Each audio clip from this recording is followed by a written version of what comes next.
नमस्कार दोस्तों।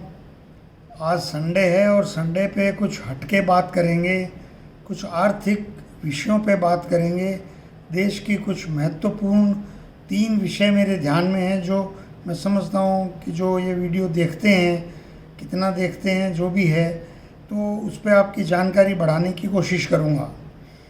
और थोड़ा गौर से सुनिएगा, क्योंकि ये विषय तो हमें लगता है कि हमारे क्या काम के हैं, लेकिन आम जनता के ज़िंदगी पर इनका असर पड़ता है। तो पहला विषय है एफडीआई, जिसको विदेशी निवेश हम कहते हैं। विदेशी निवेश, जो विदेशी संस्थाएं हैं, विदेशी इन्वेस्टर्स हैं, विदेश के जो उपक्रम यहाँ हमारे यहाँ निवेश करते हैं, इंडस्ट्री लगाते हैं, ट्रेड करते हैं या शेयर मार्केट में भी पैसा लगाते हैं, सारे मिला करके जो एफडीआई है उसमें पिछले 5 सालों से लगातार गिरावट आ रही है। मैं कुछ आंकड़े आपके सामने रख रहा हूँ। 2020-21 में नेट एफडीआई, शुद्ध एफडीआई जो था, जबकि कोरोना का वर्ष था, वो 3.2 लाख करोड़ था। 2021-22 में वो घटकर हो गया 2.9 लाख करोड़। 2022-23 में वो हो गया 2.1 लाख करोड़ और 23-24 में वो सीधे घटकर हो गया 87,000 करोड़। और 31 मार्च को समाप्त हुए साल 2024-25 में वो केवल 30,000 करोड़ का निवेश विदेश से भारत में आया है। आखिर क्यों? जब नरेंद्र मोदी जी इतने विदेशों में जाते हैं, विदेशी निवेशकों को आमंत्रित करते हैं, आकर्षित करते हैं, इतने निवेश के समिट्स हो रहे हैं, राजस्थान में कह रहे हैं, राइजिंग राजस्थान हो रहा है, नॉर्थ ईस्ट में हो रहा है, गुजरात में हो रहा है, मध्य प्रदेश में हो रहा है, तो फिर कारण क्या है? क्या भारत पे अब विदेशी निवेशकों का भरोसा नहीं रहा? इसका कारण तो ढूंढना होगा। एक कारण तो जो कई लेखक कहते हैं, वो कहते हैं कि देश में तनाव बहुत हो गया है, जाति, धर्म, बिरादरी और सभी समाजों के साथ समान तरह का व्यवहार नहीं होने की वजह से तनाव को देखते हुए निवेशक धीरे धीरे घट रहे हैं। तो पहला विषय तो विदेशी निवेश का आपने देख लिया, किस प्रकार से मोदी जी हैंडल कर रहे हैं। दूसरा विषय मैं आपके सामने लाना चाह रहा हूँ। आप एक खबर पढ़ते होंगे, कोई अखबार पढ़ते हों, उसके मुख्य पृष्ठ पे आता होगा, रिज़र्व बैंक ने इतना फ़ायदा जो रिज़र्व बैंक ने साल भर में कमाया, उसका एक बड़ा हिस्सा, डिविडेंड कहते हैं उसको, मुनाफा, डिविडेंड हिस्सा, वो भारत सरकार को वो रिज़र्व बैंक ने दिया। तो इस साल 2024-25 का 2.69 लाख करोड़ रुपया भारत सरकार को आ गया, रिज़र्व बैंक ने अपने मुनाफे में से दे दिया। तो भाई रिज़र्व बैंक जो है वो इतना मुनाफा कैसे कमा रही है? क्योंकि रिज़र्व बैंक का भी मुनाफे का जो ग्राफ है वो आप देखेंगे तो धीरे धीरे ये बढ़ा है। इतना तेज़ी से तो फिर भी नहीं बढ़ना चाहिए। 2020 में 57,000 करोड़ हुआ, डिविडेंड दिया भारत सरकार को। 2021 में 99,000 करोड़ दिया। वो कोरोना के बाद का पीरियड था, हो सकता है उस समय भी डॉलर कुछ बेचे होंगे। 2022 में 30,000 करोड़ हो गया, अर्थव्यवस्था कुछ ठीक हुई होगी। 2023 में 87,000 करोड़ रुपया डिविडेंड दिया। 2024 में 2,10,000 करोड़ डिविडेंड दे दिया रिज़र्व बैंक ने। और 2025 में 24-25 में 2,69,000 करोड़ रुपया डिविडेंड दिया है। इसके कारण की खोज करने जब आप जाओगे, आप लोगों को जिसको रुचि हो, आप भी कारण खोजिए, कोई मुश्किल नहीं है। एक तो भारत सरकार लगातार 2 साल से रुपए की जो कीमत है उसको स्थिर बनाए रखने के लिए डॉलर बेच रही है। अब वो डॉलर जो है वो पहले कम भाव में आए होंगे, अब चूँकि डॉलर की कीमत ज़्यादा है तो रुपए की, पर इसका रीज़न पॉलिटिकल है। पॉलिटिकल ये है कि मोदी जी ने मनमोहन सिंह जी की सरकार पर आरोप लगाया था कि प्रधानमंत्री की उम्र के साथ डॉलर के बदले रुपए की कीमत गिर रही है। 58 रुपये थी जब ये आए, अब 85 रुपये है। अगर ये डॉलर रिज़र्व बैंक नहीं बेचती तो आज रुपए की कीमत 95-100 रुपये हो जाती। उस बदनामी से बचने के लिए रिज़र्व बैंक जो है उसके काम में इंटरफेरेंस यानी दखलंदाजी करके प्रधानमंत्री संभवतः ये काम करवा रहे हैं। और भी रिज़र्व बैंक को कमाई होती है, जैसे बैंकों को वो ऋण देती है तो उससे ब्याज आता है, राज्य सरकारों को भी ऋण देती है उससे ब्याज आता है, और खुद रिजर्व बैंक विदेशों में बॉन्ड्स में इन्वेस्ट करती है, वहाँ से कुछ ब्याज आता है।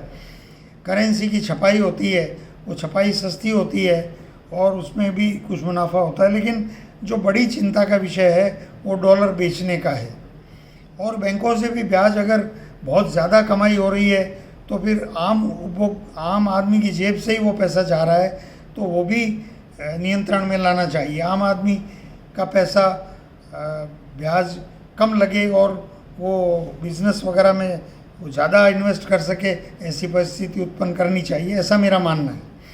तीसरा विषय भी मैं आपके जानकारी में और लाना चाहता हूँ कि नीति आयोग की कल बैठक हुई। प्रधानमंत्री ने बहुत लंबे अरसे बाद नीति आयोग की पूर्ण बैठक बुलाई। 5 मुख्यमंत्री नीतीश कुमार सहित उसमें नहीं आए, लेकिन अधिकांश मुख्यमंत्री आए, कांग्रेस के भी गए, दूसरे भी गए। और मैं 2 विषय नीति आयोग से संबंधित आपके सामने अलग अलग रखना चाहूँगा। पहला विषय जो मैं लाना चाह रहा हूँ वो तो ये है कि जो M.K. स्टालिन हैं, वहाँ के तमिलनाडु के मुख्यमंत्री, उन्होंने कहा है कि GST में राज्यों का हिस्सा 50% होना चाहिए। हमारे राजस्थान के मुख्यमंत्री ने चाहे ये नहीं कहा हो, लेकिन ये कहा है कि पानी और बिजली और सिंचाई में हमको अधिक मदद मिलनी चाहिए। बात तो घुमा फिरा के वहीं आ गई कि हमको पैसा और मिलना चाहिए। पैसा कहाँ से आएगा? GST और इनकम टैक्स 2 की कमाई होती है, या पेट्रोल में जो अपने ये लगाते हैं, सेस लगाते हैं या एक्साइज ड्यूटी लगाते हैं।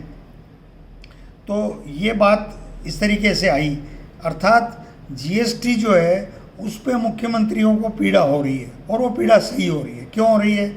कि GST से पहले 2 व्यवस्था थी। राज्यों के पास तो वैट था, वैट की कमाई उनकी अपनी होती थी, और सेंटर का CST था, सेंट्रल सेल्स टैक्स था। सेंट्रल सेल्स टैक्स में हिस्सा जो है वो राज्यों को मिलता था उस आधार पे कि किस राज्य से कौन से माल की बिक्री हुई, उस अनुपात में उनको CST में हिस्सा मिलता था। इनकम टैक्स में हिस्सा मिलता ही है राज्यवार, जितना भी जो फार्मूला है फाइनेंस कमीशन का। लेकिन वैट उनका अपना था, लेकिन वैट को, CST को, सबको मर्ज करके आपने GST कर दिया। तो वही राज्यों को आप अपने फार्मूले से फिर जब पैसा देते हो तो फिर राज्यों का तो एक तरह से वो फेडरली जो संघीय ढांचा है उसमें उनकी पूर्ति होती नहीं, और आपने उस जो पैसा खुद ज़्यादा रखता है केंद्र सरकार, उस पर वो मोदी जी का नाम लेकर के और उस तरीके से महिमा मंडन करते हैं कि मोदी ने ये किया, मोदी ने वो किया। अब आइए उस पर दूसरे पहलू पे कि नीति आयोग कब बना? योजना आयोग जब ख़त्म किया तब नीति आयोग बना। योजना आयोग की क्या व्यवस्था थी? केंद्रीकृत व्यवस्था थी। आर्थिक योजनाओं की का केंद्रीकृत ढांचा था।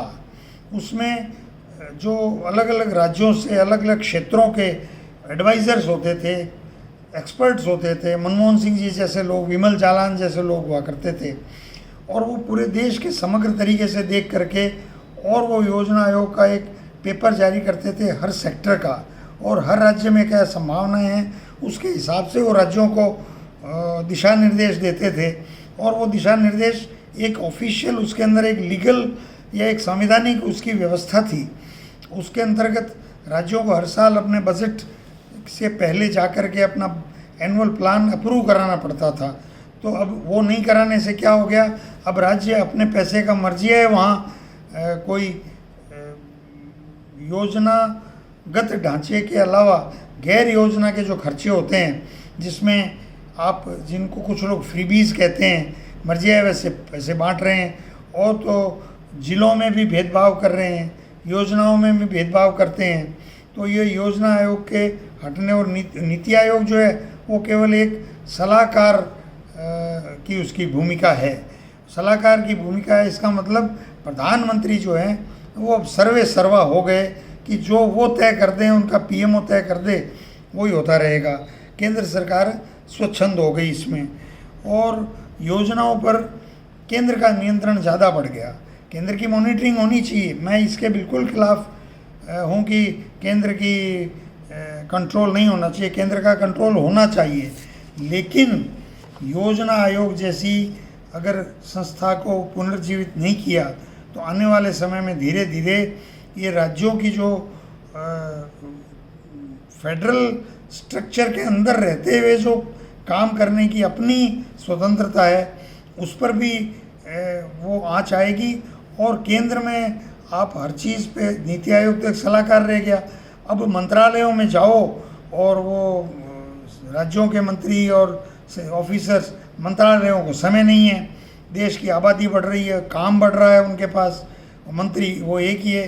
तो इसलिए या तो राज्यवार मंत्री बना दो भाई, 30 राज्य हैं तो 15 राज्यों का सिंचाई मंत्री ये होगा, 15 राज्यों का सिंचाई मंत्री वो होगा। महीनों तक योजनाएं पड़ी रहती हैं, सिंचाई परियोजनाएं हों चाहे पेयजल परियोजनाएं हों।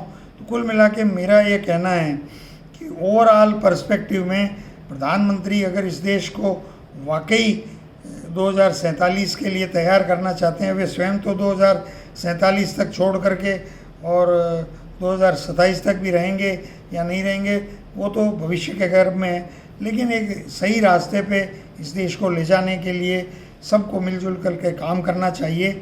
ये मेरे आज 3 के विषय में अलग से आप सबके सामने रखना चाहता था।